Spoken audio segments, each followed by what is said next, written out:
everyone, today's video is for this year's ICSE students, those who are appearing for the first semester exam. And recently you all must be aware that in the council website they have just uploaded the new sample paper for all the subjects. So today we are going to discuss the entire sample paper of 40 marks of semester 1, and it will give you all a great idea that how much time you are going to take for the same. Okay, so let's complete that in record time and let's see the entire paper. So those who are new to this channel, to get the complete idea, see the entire video till the end. You are watching GANITMATICS. I am Michael Datta. Ab har sawal hoga solve. Okay, so let's start with the sample. Okay, so let's start. So as you all can see, this is the ICSE specimen question paper for this year, which is recently uploaded. So let's start with the question. So regarding the format of this 40 marks question, we have basically 3 sections here, in which section A will consist of 16 questions of 1 mark each. Then in section B, we will have 6 questions of 2 marks each. And in section C, we'll have 3 questions of 4 marks each, making it a total of 40. Okay, now let's start with section A. Now let us see the first one here. As you all can see, in question number 1, what they're asking here, that if a matrix A is of order 3 cross 2, right? And there is another matrix B which is of the order 2 cross 2, then they're asking the order of A dot B, right? Of the multiplication. Now, as we all know that the concept of this, that when we do the product of 2 matrices, then the order of AB will be, the number of rows will be the number of rows of the first matrix, and the number of columns is going to be the number of columns of the second matrix, the second one, right?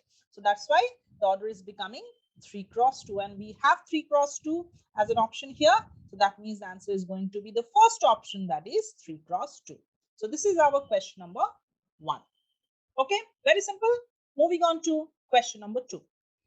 Question number 2 says that the percentage share of SGST of total GST for an intra-state transaction, right? So that means out of the total GST, what is the share of the state GST? As we know that state GST and central GST are half and half. So that means SGST becomes half of the entire thing, which means 50%. So that means for question number 2, the correct option will be option B, which is 50%, right? Okay, so just let me scroll down this a little bit so that we can view the rest of the questions here. Okay, so let me clear the screen. Okay, so moving on to the next. Okay, yeah. So next move on to question number 3, right? Let's read it. It says that ABCD is a trapezium, as you all can see the figure, where AB is parallel to DC, already marked. Now they're asking that the triangle similar to AOB is. Now AOB is this triangle, as you all can see. So now if I see the triangle which is opposite to this, which is COD, right? Now if these two are parallel lines, then obviously this angle and this angle are what type of angles? Alternate interior angles, right? And in the same way, this one and this one, they are also alternate interior angles. So that means by the 2 angles axiom, we can say these two are similar. So that means AOB will be similar to COD. So that means the third option, that is option C, is going to be the correct answer. Okay, very simple. Moving on to question number 4. Now in question number 4, it says that the mean proportion between 9 and 16. Now mean proportion, we all know that, suppose for example, if I consider that the mean proportion is X, then the continued proportion will be something like this. It will be 9 is to X, and that will be equal to X is to 16, right? And we also know that product of means, that means X into X, that is X square, will be equal to product of extremes, which is 9 and 16, right? So actually what we want is the value of X. So X is going to be the square root of these two, right? So it'll come out as 3 and 4. So in product, that will become 12. That means the answer should be option D, which is 12. Okay, clear with these 4? Let's move on to the next one. Question number 5. It says that a man deposited rupees 500 for 6 months So 500 per month. That means what is his investment? His investment is going to be then 500 into 6, which means that is going to be rupees 3,000. Correct? Very simple. And he received 3,300 as the MV, as the maturity value. Now, if his investment is 3,000, if he's receiving 3,300, how much extra he's getting? We are going to subtract, right? So which is going to be rupees 300. So that means what is the interest then? They're asking the interest received by him. So it's very clear, it should be rupees 300. So that means option B is the correct answer. Okay. So you can see, so quickly we are getting the answers, right? So let's move on to the next few questions. Now let me clear the screen and let me scroll it down a little bit. Okay, right? Now let's move on to the next questions that are going to come our way. Okay, yeah. So let's see. Now let's move on to question number 6 now. Okay. Now what does it say? It says which of the following solution set is basically represented by this graph. Okay. Now, if you see the graph that they have shaded, you all can see that there is a dark circle over -3, right? Here. So that means -3 is a part of the solution. But for 2, it's a white circle, which means 2 is not a part of the solution. So that means it should be, and the entire line is shaded, that means it should be the real number set, right? So that means the solution should be x is greater than or equal to -3, but it should be less than 2. Less than 2 because 2 is not a part of the solution. So that means option A should be the correct answer. Okay, clear? Next, question number 7. It says that the first 3 terms of an AP are 1, 9, and 17. Then what are the next 2 terms? Very simple. You just figure out what is the common difference. 9 minus 1, 8, right? So that means obviously the next 2 terms we are going to get by just simply adding 8. So 17 plus 8, that will be how much then? It should be 25. Then again plus 8, that will be how much then? 33. So that means the next 2 terms should be 25 and 33. So that means option C is the correct answer for question number 7, right? So that is why we have to see both of them. Otherwise, if you just figure out the first one, then you might take the first option, and the first option is wrong because the second term, the next term, they're saying 35. That means a gap of 10, which will be wrong in that case. So that's why you have to check for both the terms. So that's why be very careful regarding the question and read it properly. Moving on to question number 8. It says if triangle ABC is similar to QPR. Now this, let's have a quick figure. So this is ABC, right? Now the second triangle you name in the same order they have mentioned. So QRP. Now what they have told. Then which one is correct? Let's see the first one. AB by QR, okay, is equal to BC by RP. Absolutely correct because these are the corresponding sides. So the first one is correct. Then you don't need to see any one of the options which are following after. Then obviously they are going to be wrong. So the first one is going to be the correct answer. Okay. Now next is question number 9. It says that if x belongs to the whole numbers, then what should be the solution set for this inequation? What we have? -x greater than -7, but we want x.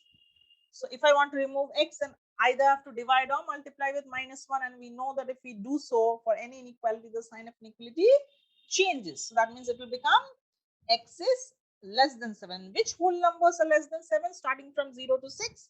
So that means the correct answer should be option B, 0 to 6. Clear? Next, question number 10.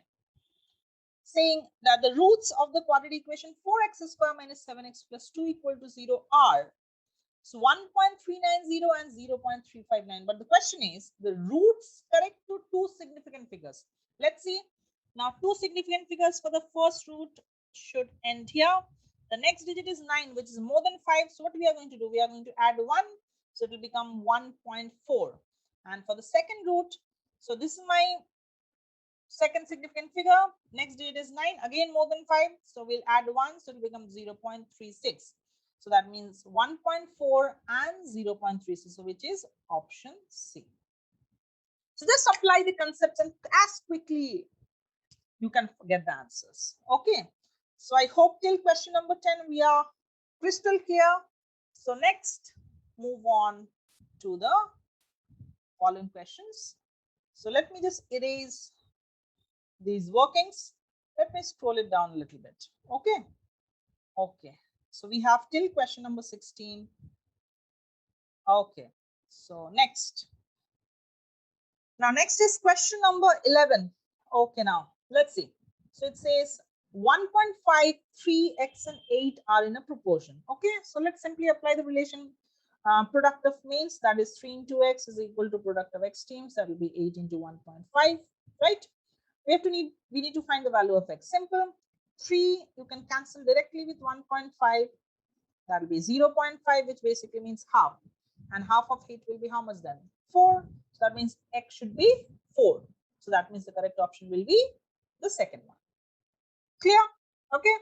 Next, question number 12. If a polynomial 2x square minus 7x minus 1 is divided by x plus 3, then what is going to be the remainder? Now, there are multiple ways to do it, but I hope like you all are more familiar with the division one. So I'm just quickly showing with the division, but although there are many other methods which can be applied here and which can be quicker. Okay, let me just quickly show this. So if I divide by x plus 3, so I need 2x square. So what I'm going to multiply with 2x. So it'll become 2x square. And then the next term will come is 2x into 3, that is 6x, right? So obviously the sign will be changed. This will become negative. Obviously the first two are cancelling. Minus 7x minus 6x will be minus 13x, and minus 1 will obviously come down. Now, so what we are going to take here, minus 13, right? So minus 13 into x is minus 13x, and minus 13 into 3 is going to be minus 39. Again, subtract. So the sign will change. So that means plus 39 minus 1 is going to be 38. So our remainder is 38. So that means the correct option will be option B, 38. That is the remainder. Okay, simple. Next. Question number 13. Okay, now what it says? It says that 73 is the nth term. Okay, no problem. So an is 73. Quickly, let's write down the formula. As we know, it's a plus n minus 1 into d, right? As we can see here that the first term is 3. So let's substitute this as 3. Common difference, 8 minus 3 is 5. Simple. So substitute d as 5. Now let's solve this. So 5n minus 5, 3 is going right side. It's becoming 73 minus 3. That's 70.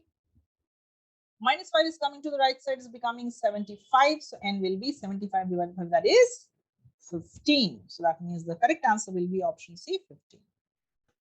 Okay. Next. Question number 14. It says the roots of this quadratic equation are what? Simple. Just nature of roots. If you want to know, simply just find the discriminant. Here a is 1 if you compare with the general equation. I hope you all know that. B is 2 and C is 1. Right. So discriminant will be how much then? B square minus 4AC. So that's 2 square minus 4 into 1 into 1. So 4 minus 4, 0. Yes. D is 0. And we know that if D is 0, then the roots are going to be equal. So that means the correct option will be option B, real and equal. Okay. So till 14, I think we all are quite clear, and we are, I think, confident also by now. So let's erase it and let's move forward. Okay. So let me scroll it down a little bit and let's move on to the next two questions. Last two questions of section A. Okay. Let's continue. Question number 15, it says, which of the following statement is not true? So let's see the first one. All identity matrices are square matrices. Absolutely correct. No problem in that.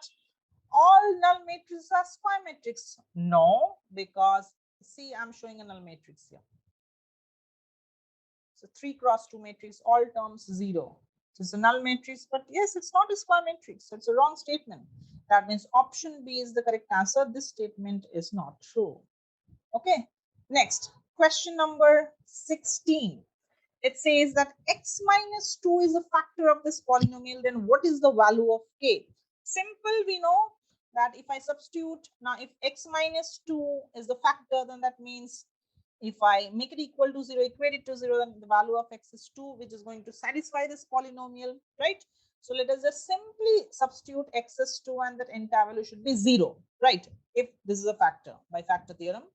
So that means 2 cube plus 2 into 2 square minus 13 into 2 plus k, this should be 0, right? So that means 8 plus 8 minus 26 plus k equal to 0.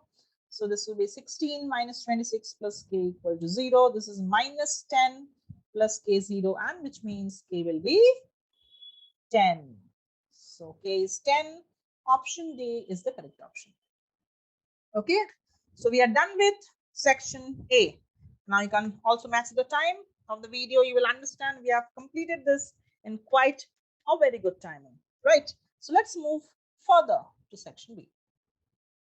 Question number 17 we are going to start with. Now each of these questions are of 2 marks each. Okay, so let us start. It's better if I scroll it down and let me clear the screen so that we can get a lot of space for our working, right? Okay, so let me scroll it down and let us focus now on section B. Yes, we have 6 questions here. Let's begin with the first one. Question number 17. It says a man deposited 1200 in an RD account, okay, and for 1 year. Okay, then interest they're asking, very simple. We all know the formula of interest, that is P, which is 1200 into N. So N means the number of months. So that means 1 year there are 12 months. Then into N plus 1, which will become 13, into rate, which is 5, whole divided by 2 into 12 into 100. Simple cancellation. Cancel the 2 zeros. Cancel 12. Okay, cancel this 2. So 6 into 5, 30 into 13, that is 390, right? So 390 is the interest. That means the correct answer will be option B. Okay, simple. Next, question number 18. They say that if x square minus 4 is the factor of the polynomial this, then what are the 3 factors? Okay, now here we are going to use a shortcut. See, we are not going to divide like usually we do. What we are going to do is, now see, we already know that if x square minus 4 is a factor, that means 2 factors. We are straightforward getting x plus 2 and x minus 2, right? We just need the third one. So what we'll do, let us just factorize this. It'll be very easy. See, so if I take x square common from the first, it will become x plus 1. And if I take minus 4 commons, we'll be getting a x plus 1. So that means the factors are x plus 1 and x square minus 4. Now think, if this is a factor, so if I divide this polynomial by x square minus 4, what I'm getting then? X plus 1.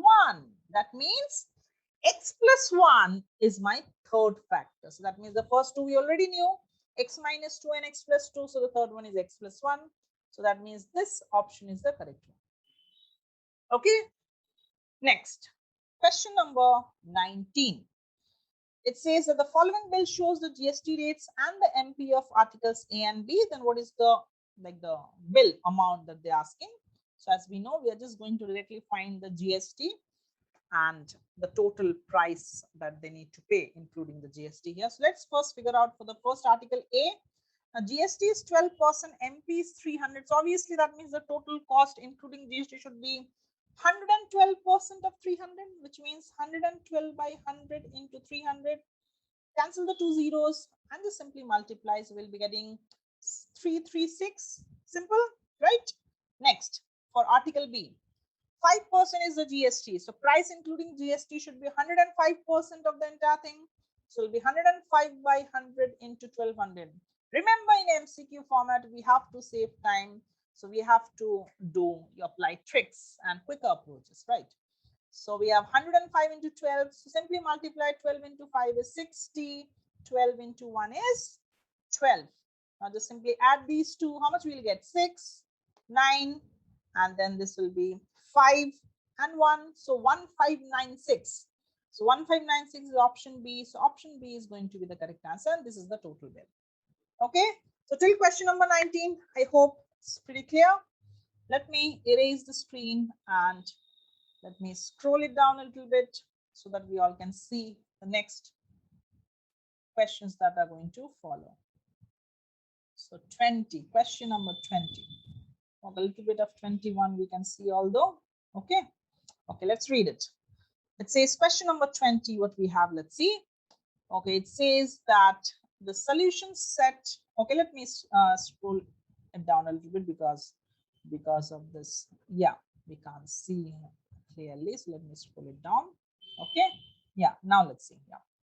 So we have the solution set of this inequation where x belongs to integers. So we just simply need to solve. But since it's an MCQ format, so I'm just doing it in one step. Otherwise, generally I recommend students to break it into two parts and then do it. But here it's an MCQ format, so it's fine. Let's bring -7 on the left side and on the extreme right. So it'll become +7 on this side and +7 on that side as well. So it will become -1, then less than or equal to x, less than, this will become 3. Okay, and x belongs to I. So that means which integers are following this particular range should be -1, 0, 1, and 2. Okay, so which one? It's basically the last option. So option D is the correct one for question number 20. Okay, moving on to question number 21. It says that if this is the proportion, then by applying component on dividend, what we are going to get very simple. So it will be 5a plus 7b divided by 5a minus 7b is equal to 4c plus 3d divided by 4c minus 3, and which matches with option C. So C is the correct answer. Okay, clear? Now moving on to the last question of this particular section, question number 22. Okay, let's see now. Okay, it says that this is the matrix A, then what is A square? So let's multiply it. I think now nobody have this concept that square of a matrix means just doing square of the elements. No, wrong concept, right? So let's multiply them quickly. First row, first column. So it's going to be 2 into 2, 4, and 0 will make no change. Then first row, second column is going to be completely 0. Then second row, first column is going to be -2, -7. And second row, second column is going to be 0, and then 7 into 7, 49. So it should be 4, 0, -9, and 49. So that means the answer should be, which one, as you all can see here, 22. It should be option B. Okay, right? Yeah, option B. Next, let's move. So we are done with section B now. So moving on to the last section, which carries 12 marks. We have 3 questions here, and they are 4 marks each, because this is basically a situation will be given to you. The format of this section is a situation will be given to all of you, and based on that situation, they will ask you 4 questions. Okay, so based on the same information, you are going to answer the 4 questions. Okay, so let's read the first one. Question number 23. The distance between 2 stations A and B by road is 240 kilometers and by train is 300. So that means basically there are 2 cases here. First is for the road, and the next one is if you are traveling by train. So distance is 240 for road and 300 if you travel by train. Okay. Now, if a car starts from station A, very nice, no problem. So car means obviously they are following the road, then the speed is X, right?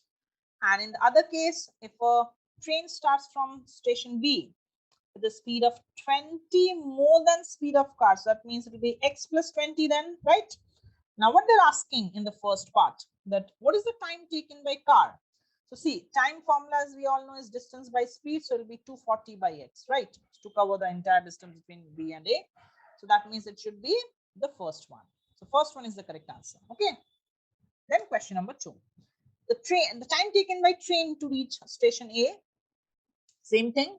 So time will be 300 divided by x plus 20, which means option D is going to be the correct one, right? Now let's read the third one. If the time taken by train is 1 hour less than the car, so that means the difference of these two is 1. So which one is taking more time? Car. That means 240 by x minus 300 divided by x plus 20. That is going to be 1, right? Simply do the LCM. So it will be 240 into x plus 20, which will be 240x, and this will become 4800. And 300 into x will be minus 300x. And let's take this product x into x plus 20 to the other side, which will become x square plus 20x. Okay, now let's just simply solve this. So let's bring everything to the right side. So we'll be getting x square. Here 240 minus 300 will be minus 60, and if we take that to the right side, then it will become plus 60. We already have a 20x, and then plus 60x, that will make it 80x. Okay, and 4800 will come to the right side as minus 4800. So this is going to be our quadratic equation, right? That means option B is the correct one. Okay, and in part 4, they're asking the speed of car. So basically, we just need to simply solve this. So 4800 is our product. If I go by middle term factorization, although you can do by the Sridharacharya's formula as well, no problem, quadratic formula. But it's coming to my mind, so it should be 120 and 40. Very simple. So let us break it in this way. So in that case, if I take x common from the first, I'll be getting x plus 120. And if I take minus 40 common, it should be x plus 120. So that means the two factors will be x plus 120 and x minus 40 equal to 0. So obviously, this factor will give a negative value of x. So we don't want that. And here it will give us x as 40. So that means speed is 40 km per hour. So option C is going to be the correct answer, right? Done with all the parts. So we are left with 2 more questions, and then after that we're going to complete the paper, right? So let's quickly erase this and let's scroll it down to the next question. Question number 24. Very interesting. Similarity, and let's see how to deal with this. Okay, question number 24. Okay. So it says, okay, this is the figure, and parallel lines, as we can already, it's mentioned in the questions, you can see in the figure as well with the arrows. So they're asking the first one, the triangle ARQ. So this is ARQ, okay, is similar to which one? So if we observe, then we can relate with the smaller one, because as these two lines are parallel, so obviously we can get a couple of corresponding angles like this one, right? The ones which are marking with black, and this one will become corresponding angles, and this angle is common to both the triangles. So that means triangle ARQ should be similar to triangle, which one? OCR. Okay, so OCR should be the correct one. So OCR, this is option A is the correct one. Okay, right? Let me erase it a little bit, because otherwise you all will not be able to see it. Okay, then, so moving on to question number 2, they are saying triangle PQR. Okay, triangle PQR means the bigger one, with BCR. How these two, by which axiom these two are going to be similar with the bigger one? So first of all, if you see here, these two lines are parallel. Okay, that means these two are corresponding, right? Then again, these two are also corresponding, and this one is the common angle. So that means by angle, we can say these two are going to be similar. Okay, clear? Moving on to the third one. 3 sides are given to us. They're asking for RP. So if you follow the sides, then we basically have here QC. Okay, then we have CR, right? And then we have BR given. They're asking for PR. So I think you all are understanding the fact that basically they are talking about these two triangles only. So we can relate the sides using similarity concept. We know that the sides are proportional in case of similar triangles. So we can relate in that way. So we can say that BR by PR, that'll be equal to PR RP is the same thing. That is what they're asking. So that should be equal to CR divided by QR. Correct. Now BR is already given 3. PR we want to find. CR is given as 4, and QR is basically the sum of QC and CR. So that means QC is given as 6 plus CR is given as 4, which will be 4 by 10. Cancel it to 2 by 5, right? So that means twice of PR is equal to 3 into 15, that's 15. It means PR should be how much then? Divided by 2, that is 7.5, and 7.5 is an option. Option C So option C is going to be the correct answer, right? Next, they are asking that find the ratio PQ is to BC. PQ is to BC. You can make it equal to any one of the pair of sides we want. So PQ is to BC. So let's make it equal to QR by CR. QR we already knew here.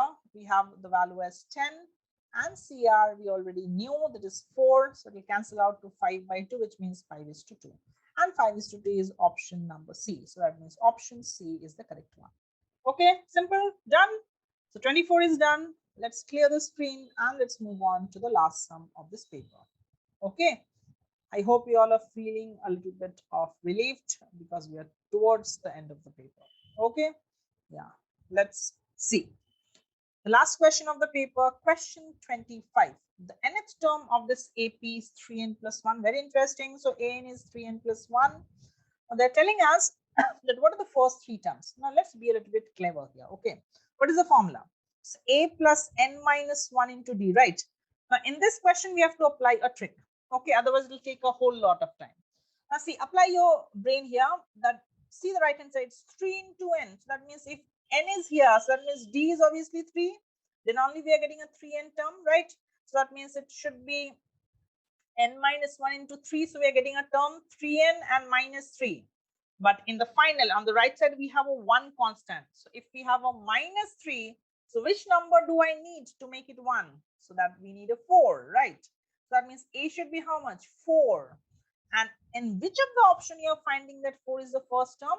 Obviously this one. So that means option D should be the correct one. Okay, clear? So the first one is done. Moving on to the second one. Common difference. Now we already figured out here that common difference should be 3. So that means the first one is the correct one. Okay. Then they're asking which of the following is not a term of AP. Now see the structure of the term of every term. It should be 1 more than multiple of 3. Now here only one number is there which is not 1 more than multiple of 3, is directly multiple of 3, which is 27. So that means 27 obviously cannot be a term of this AP. So option B is the correct one. Okay. And for the last part, the sum of the first 10 terms of this AP, very simple. Let's use the formula. So S10 will be n by 2. So that means 10 by 2, which is 5 into twice of A. So twice of first term. First term is 4. So twice of first term will be 8. Plus n minus 1, that means 10 minus 1. So that's 9 into D. Common difference is 3. So into 3. So this will become 5 into 8 plus 27, which means it's 5 into 35. And if you multiply this, we'll get as 175. So that means option B is the correct one. Okay. So this is your entire paper. And now you all can check that we have completed this entire paper of 40 marks, which we allotted 90 minutes. We have completed in record time, right? Okay. I hope now you all have understood that how your 40 marks paper is going to be like, and I hope you all have also got the idea